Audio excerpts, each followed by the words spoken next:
Rock Bottom Picks UFC 323. Peter Yan versus Dvalishvili goes down this Saturday, and I'm fucking pumped. Banger card to end off the year. We got this, and then one more card, and then it's gonna be a 6-week break, which is gonna be terrible, awful. Don't know what I'm gonna do with my life in that time period. We start off with the early prelim opener, which is Muhammad Naimov versus Marian Santos. This is an excellent fight to start off the card. Muhammad Naimov is a cheater. Used all of his cheating abilities against Nathaniel Wood, poked his eye, kicked him in the dick. After that, I believe he lost to Bogdan. Yeah, he just beat Bogdan Grad, but it was a close fight, if I remember. And then lost to Lima. And then Santos just came off the... Marian Santos just beat Sadiq Youssef, which is a very good win because he was in the rankings somehow, I'm not sure, by beating all the Unks. And then he just got fraud checked Edson Barboza, but... I think Marian Santos is going to have good power here. He has that crazy KO, I think, where he made that one guy go face first into the canvas. No, that's that bantamweight guy. Who am I thinking of? But I think this is going to be a good fight. I'm going to go with Marian Santos, and I think this is going to be a decision to start off the card. The next fight we move on to is Mansour Abdul Malik versus Antonio Turcali. This is a middleweight bout, and I think this is a gimme for Abdul Malik. Although Turcali isn't too terrible, he's pretty not great. I don't see any finishing ability. And I think there's a lot of talent behind Mansour Abdul Malik, even though he had that real stinker against Brundage not too long ago. Yeah, draw with Brundage because of the head clash. And then Turcali lost to Trayshawn Gore and then Shara Putin. Not too great of a run so far. He was like Mackenzie Dern's person or whatever. And I think that's why they had him on here in the first place. But I think Mansour Abdul Malik is gonna stink it up like how he did against Brundage. He's pretty good at just kind of winning the little moments in fights. Even he looks like he's gonna have like crazy knockouts. And to be fair, 7 out of his wins are knockouts. Am I remembering this Brundage fight right? No, it was definitely boring. 30 strikes. Yeah, I think that he had that stinker. I'm going to go with Mansour Abdul Malik, though. I don't think he's that great, and I think his run stops at, like, the 15 through 20 in the middleweight rankings mark, but I'm going to go with Mansour Abdul Malik. Moving on to the next fight, we got Awul Berenuski versus Ibo Aslan. Aslan just lost to Koniko, the guy who took it on short notice, and then immediately fought Bogdan Grad and then lost, and then Iwo Beren... Let's try to pronounce his name correct, shall we? Iwo Berenuski from Poland, from Alligators Fight Club, is on a 4-fight knockout streak and a 5-fight finish streak. So that is insane. Actually, he's only won by finish. I'm going to go with this guy. And he's going to kill Ibo Aslan. We move on to the next fight. Edson Barboza, crafty man vet himself. He's 39 years old. Has one of the best knockouts in the whole UFC. We all know against Terry Edom back in like 2012.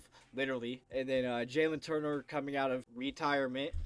Because he was on a losing streak, so he decided to retire before he got cut. And he's getting a favor here with the UFC. I think Edson's moving back up to lightweight. I think Jalen's going to miss weight. If I could bet on that, I would. I would bet on Jalen Turner for missing weight. I think Jalen is just going to destroy Edson on the outside and back him up. Edson does not look good on the back foot anymore. He doesn't take punches the right way He doesn't take punches the right way.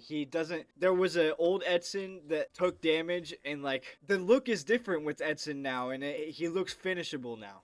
He really does just look finishable. And I think Jalen Turner has that knockout power, knocked out Malarkey. You know, he dropped Gamrot. Gamrot's pretty chinny though. Pretty sure he had like a scrap with Benil Dariush too. That kind of like went to a decision. No, he lost him. Oh yeah, he ended off on a rough streak. Getting subbed by Ignacio Bahamondes is not a great look. I think Jalen Turner wins this one though. Still, he is the favorite? No odds for this fight, so that's kind of weird. We move on. Going to Jalen Turner, by the way. Marvin Vettori versus Bruno Ferreira. Now, Marvin Vettori just lost to Brendan Allen, which is not aging as terrible as we thought it would, but it's Brendan Allen, and Bruno Ferreira is doing pretty good himself. He subbed Abbas, and then he also KO'd Gregory Rodriguez, which is a crazy win. I think Marvin is still young enough to not be KO'd by Ferreira at this point. He's 32. Yeah, he doesn't take shots different. Yeah, he does look like he does take more damage. But I don't think that Ferreira is going to have that crafty man skill in the fucking second and third round, baby. I'm going with Marvin Vettori. And this guy's fucking based. I'm just kidding. I do not support anything this guy says on Twitter. It's kind of crazy. But I'm rooting for him for some reason. It's just, I just got a weird feeling in my gut that he's going to win. And I'm pretty sure Ferreira's the favorite, too. So, I don't know. I like Marvin Vettori here. I think he gets a nice bounce back win and gets his confidence back, gets his mojo back. And that's it for the early prelims. We move on to the regular prelims, which are stacked. We got Nazim Zadikov versus Fares Ziam, which Ziam just beat Mr. Fravola with that knee back in France. And then, no, he beat Mike Davis last, which is a good win because Mike Davis was like an undefeated wrestling guy. Zadikov just had that fight of like the year contender with Mota, correct? Okay, now let me tell you about that fight. Nicholas Mota is the guy that got fraud checked by, I don't know why we say that after everything. Nicholas Mota is the guy that lost to Jim Miller. And Jim Miller, yeah, he's a crafty vet, but I think the people that Fares Ziam has beat are better than the people that Zadikov has beat so far. And Zadikov's fights have been really entertaining in scraps. And, you know, I love entertaining scraps, but if they're entertaining scraps, then that means it's close. And Fares Ziam is finishing people a lot more dominantly. He's got like a weird style, kind of grapple heavy sometimes, kind of striking heavy sometimes. He's really a stat pattern. Like, this is literally the Giannis build for MMA. It's crazy. His fights are... This guy's the equivalent of getting to the free throw line, basically, of MMA. But I think he's going to win this one, actually. I would rather Nazim Zadikov win because he's way more of an exciting fighter. But if he's getting dropped by Nicholas Mota, I think Fares Ziam could land a knee in an awkward moment, maybe on the exit of a clinch, just like how he did with Fravola, maybe an elbow. Or he could also take this to the ground because Terrence McKinney kind of got the better of. But Terrence McKinney beat Fares Ziam, but then lost to Nazim Zadikov, which makes no sense because we all know MMA math doesn't make sense. Drop out. I really don't know. This is a great fight to start off the prelims. It's a real head spinner. My gut tells me Fares Ziam, and I think he's gonna win by finish on this one. So round 2 elbow, I see, and I think it's not gonna be a KO. I think it's gonna be a TKO where like Zadikov is like, you know, he's fucking against the fence, and he's kind of blowing out his steam because he thinks he's got Ziam finished, and then Ziam kind of slowly builds back into it, lands a big elbow. Zadikov gets cut, kind of crumples down like Elvis Brenner versus Garam, if you know what I mean. So Fares Ziam, round 2 finish. I just hope that he has a better fight to improve his reputation. We move on to the next fight, which is Macy Barber versus Kareem Silva. And to be honest, I don't really care. I'm going to go with Macy Barber. We move on. Terrence McKinney versus Chris Duncan. Now, I don't know what the matchmaking is doing here, because you would assume after Chris Duncan beats Mateus Rebecki that they would boost him up after that, because Rebecki's a guy that beat Orably, that just knocked out Hermanson, a middleweight at 170. So I think Chris Duncan could be something here at lightweight, but this is a really hard matchup. I mean, McKinney is so explosive and dangerous, big athletic moves in the first round, and Duncan, man, he like goes in, body kick, and then he'll wait for you to come in, and he'll like counter with some hooks and maybe an elbow or something. He does damaging strikes. Like, I'm gonna fucking whip this body kick, and you might block it, but it's still gonna fuck you up. You know what I mean? He's just gonna rip it. Anyways. And I think if it goes into the deeper rounds, he's gonna win for sure. If this gets past, I'm not betting, not a betting man, but if this fight leaves the first round, I would live bet Chris Duncan so much.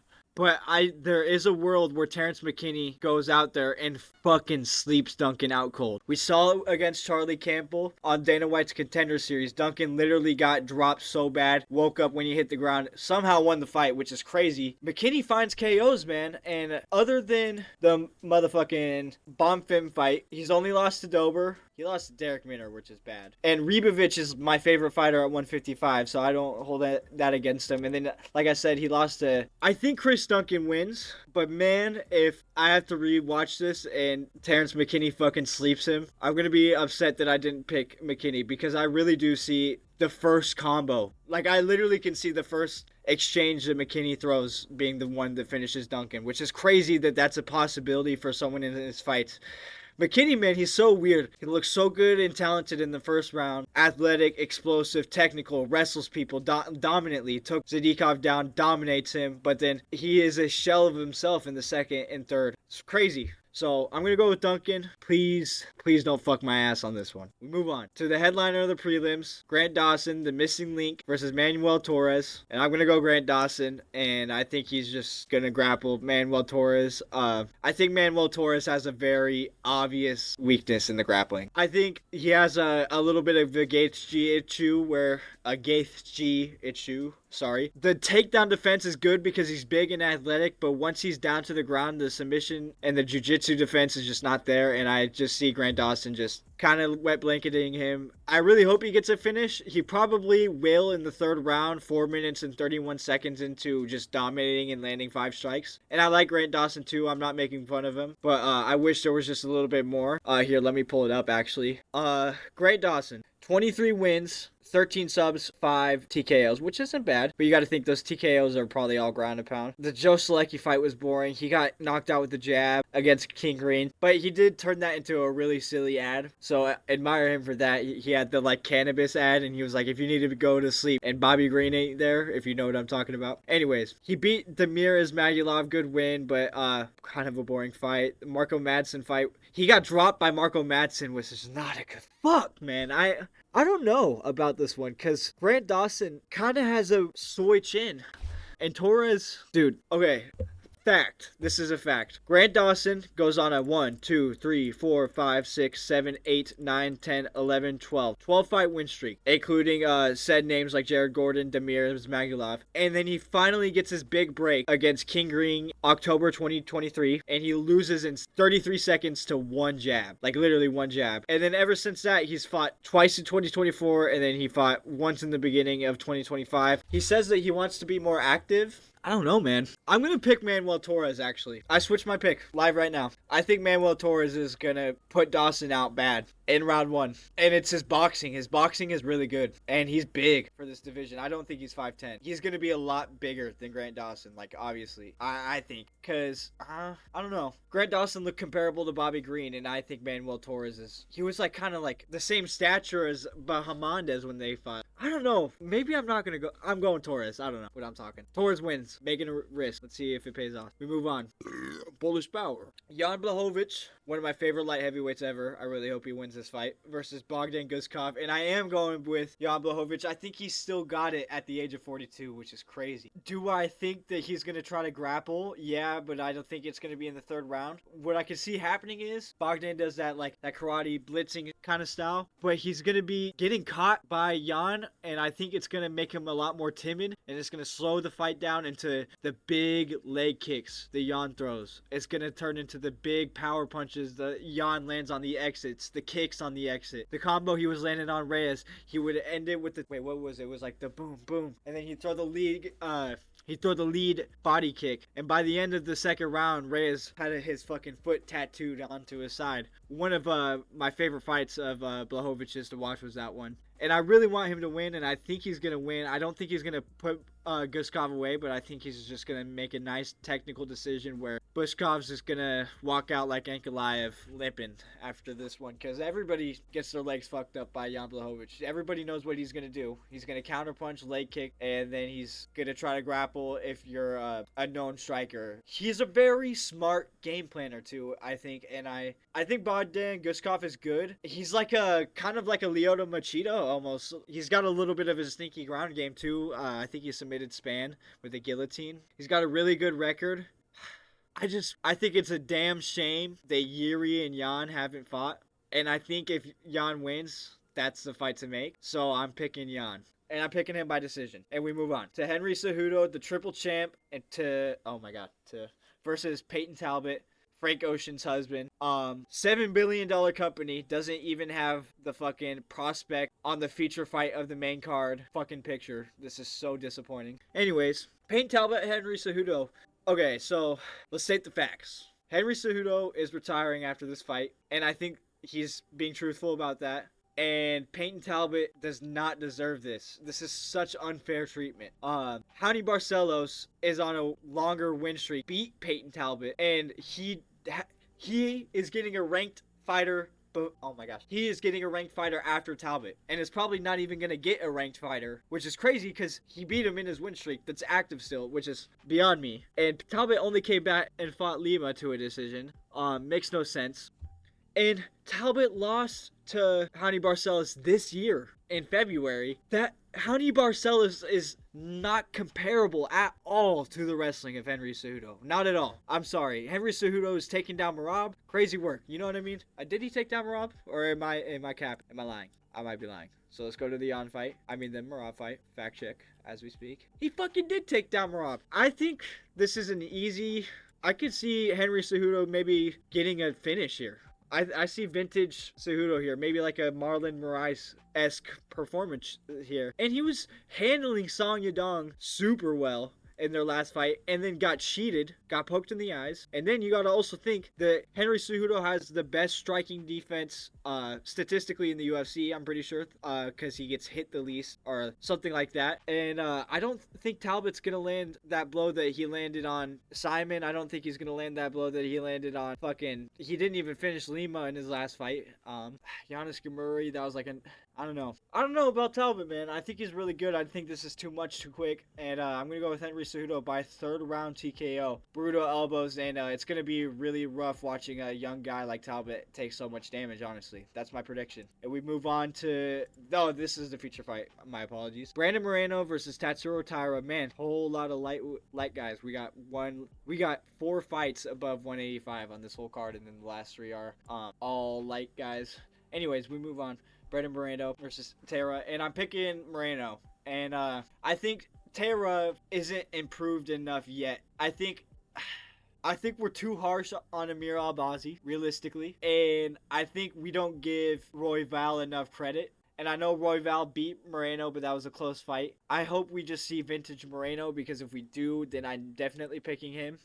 I think Moreno's defensive grappling is too good. He was able to stop Figueiredo at flyweight, which is insane because Figueiredo was such a dominant grappler. And I think he was a size mogger just a bit too much more than Taira is just a skill mogger, if you know what I mean. That's such a fucking dumb, idiot, retarded way to put it. But I don't think that Taira could finish. I feel like this would be such a better, like, a main event to a fight night, because, like, I wish this was 5 rounds, because there's a world where Taira could get 2 rounds instantly of taking Moreno's back where he doesn't get a finish and then just gets outstruck in the 3rd round, and just because of that he wins the fight. But if it's a 5 round, I could see Moreno maybe working his way back into it. But I think Moreno's good enough to get it done in a 3-rounder. His striking is really good. He's an insane scrambler. He trained with Krause, I'm pretty sure, for a while, which is crazy. So this guy's rigging the fights. Don't bet on this one. Trained with Krause. Where's he at now? Let me click on his profile. He's at Fortis MMA. Okay. I think that's in, like, Colorado, something like that. I think he's well trained. I don't think Taira has improved enough. When was that fight with Royval? October. Okay, so about a year and some change. Yeah, I think Moreno wins. But I think Taira is the future of flyweight for sure. We move on to the co-main event. Banger alert. Pantoja knocking on GOAT status's door, defending against the young, one of the most talented MMA strikers we've ever seen. In just 7 years of training, Joshua Van has started a whole MMA career, made it to the UFC, but he's not beating Pantoja. I'm picking Pantoja. And here's the thing. I think Van has the JDM takedown defense that would be perfect for Pantoja's, like, bulldoze takedowns that he does. Like, against Kai Kara-France, he does that, like, throws, like, a little boxing combo and then literally, like, is on the hips and turning a corner. Like, there's, like, no shot set up. It's weird to explain, but he's tripping the leg, turning the corner so quick and then just running. It's crazy how frantic this guy is. He's super quick. And he's 35, which is pretty old for flyweight, but, man, this guy is quickly becoming one of the modern era's. I think he needs to be recognized a bit more than he is. I'm not one of these fake hardcore guys that's like, Pantoja, man, he's equivalent to DJ, which he's not. Hirogoshi beating that Daggy showed us that the flyweights haven't really evolved all too much. But I think Joshua Van is going to do good in the 1st and 2nd, but then I think he's just going to start breaking more and more. And I think it's going to be similar to this is a weird comparison, but like Bilal versus JDM or a Makhachev versus Poirier, but in reverse, where it starts off where Van is doing good, like where Poirier is beating out Makhachev, and then it's just slowly Pantoja just it's takes pieces and pieces and pieces out of Van just by taking him down, beating him up, and just being a dog out there. I think Pantoja doesn't get KO'd by Van just because Van is so small for flyweight 5'5 versus 5'5. They're both pretty small, but Pantoja's dealt with big dudes at like 5'10. He's dealt with Figgy before, even though that was a really close fight. And I think he pulls this off against Van. Is this the last we see of Van? Absolutely not. But I think this is going to be one of the best fights of the card, if not the fight of the night. I'm going to be so excited. Hopefully I'm going to be blackout wasted and having a time of my life watching it. So I'm going to go with Pantoja.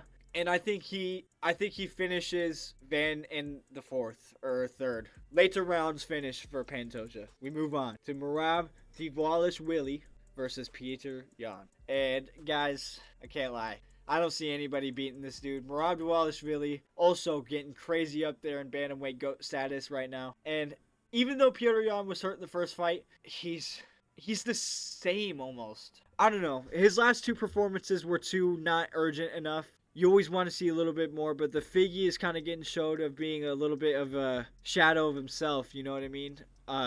A glimpse of his former self, I would say. And then the McKee fight, that was a guy down in the rankings, and it was a pretty close fight. Not saying that it was a robbery, but Peter Yan definitely won. But going against Merab, man, who's hurting Corey on the feet, that's subbing O'Malley, that's shooting 50 takedowns on Peter Yan in their first fight, gets a record of failing. It's crazy.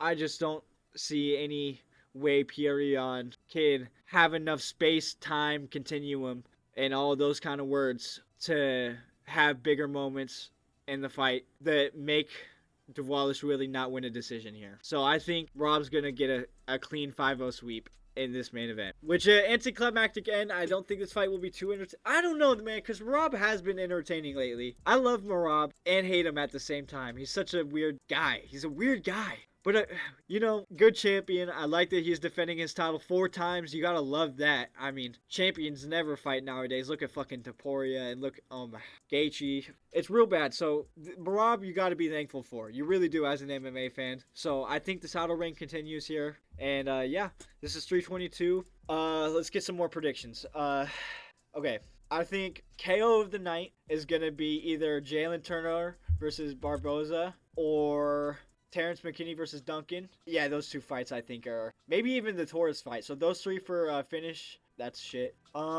We could see Vettori get chinned by Ferreira. Ferreira's got crazy power, but I don't think it happens. And yeah, that's that. This Saturday.